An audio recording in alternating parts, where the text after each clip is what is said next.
Today is going to be the first day that I'm going to use the Osmo Pocket 4P at an actual shoot. Now, why would you want to go back and take shots of your finished products? Is because you build more credibility when you're posting consistently about the products and services that you provide. There's nothing wrong with busting out your iPhone and taking some footage and not editing at all. It actually does perform better. However, I don't think that speaks to the brand that I'm trying to build. Now, when somebody buys a product, they buy it on feeling, and the reason I like for my glazing content to be premium is because I want to provide a premium experience to my customers. Now, we charge more than above market average for our products, and we also deliver on our services. And what I try to do is I try to capture that vibe in the end product. And furthermore, if I have another client that has a project exactly like this that they're wanting us to provide, is I can then deploy this video, which is going to live on Instagram, TikTok, Facebook, LinkedIn. I can deploy this video straight to them no matter what platform that they are on. So in other words, this video I'm about to make may not get a lot of views, but it is going to serve Barren Glass for years. Now, here's my process. Before I had the Osmo Pocket 4, is I had my Lumix S9. Now, this is a fantastic camera, and what I was doing previously is I would go in there with my ultra wide lens. This is the 14 to 28 ultra wide lens, which is perfect for glass because I can capture more of the glass in the frame than just an iPhone or just a standard lens. And then, so what I would do traditionally is I'd go in there and stick the, I'd go around, I'd take pictures of the products. I would then stick this thing on a gimbal. I would then have to balance that gimbal, make sure my settings are right, and then I would have to do my gimbal moves and, take my product shots that way. Now, there's nothing wrong with that, but I'm trying to streamline my workflow because I'm super busy, especially these days that my phone's ringing off the hook constantly.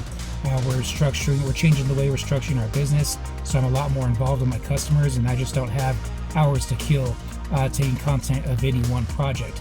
And so I'm going to streamline that. So what I'm going to do is I'm going to use my Lumix S9 only for pictures, right? And I'm only going to shoot JPEGs. I'll do light editing on my iPad or my iPhone, but I'm only going to adjust the composition. And I'm going to walk in with this, and I'm going to walk in with my Osmo Pocket 4P. And I'm going to take my video strictly with this device. So my process is I'm only going to use two different focal lengths, the wide and the 20mm and the 60mm. I'm not going to mess around with anything in between.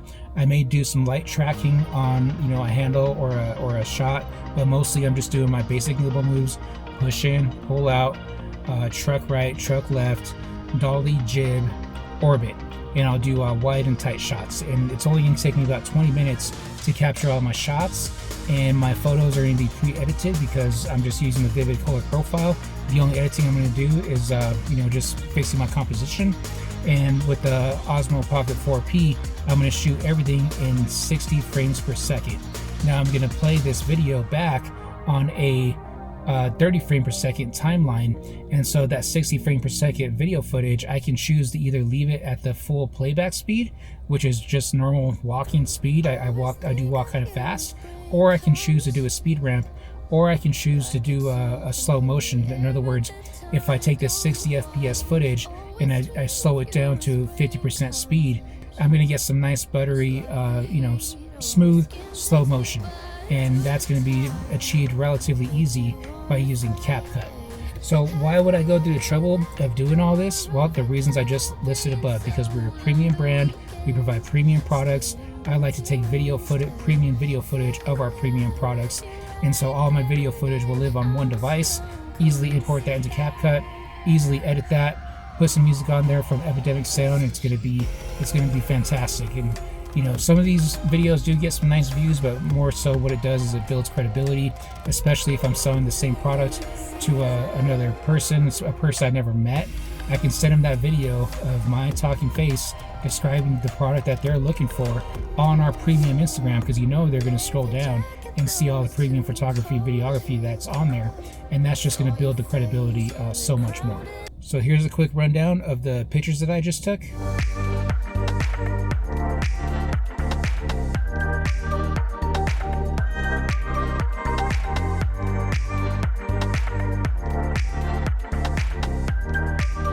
And here is the final video that I just recorded.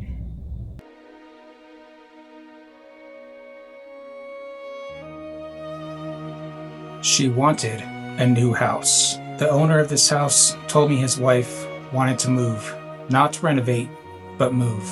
This used to be their dining room, the room that you walked past, the room that got used maybe twice a year. The rest of the time, it sat in the dark.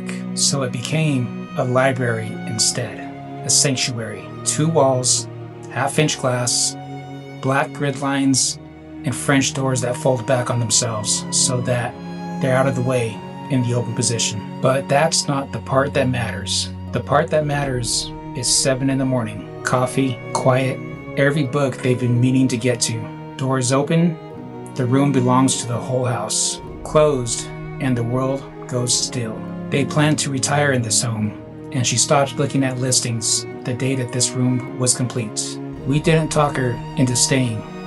The room did. Quality, you can see.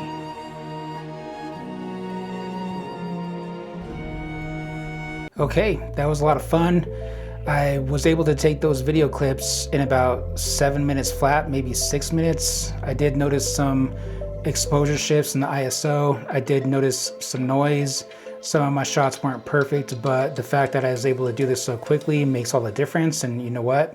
None of my customers give a shit about noise or exposure shifts.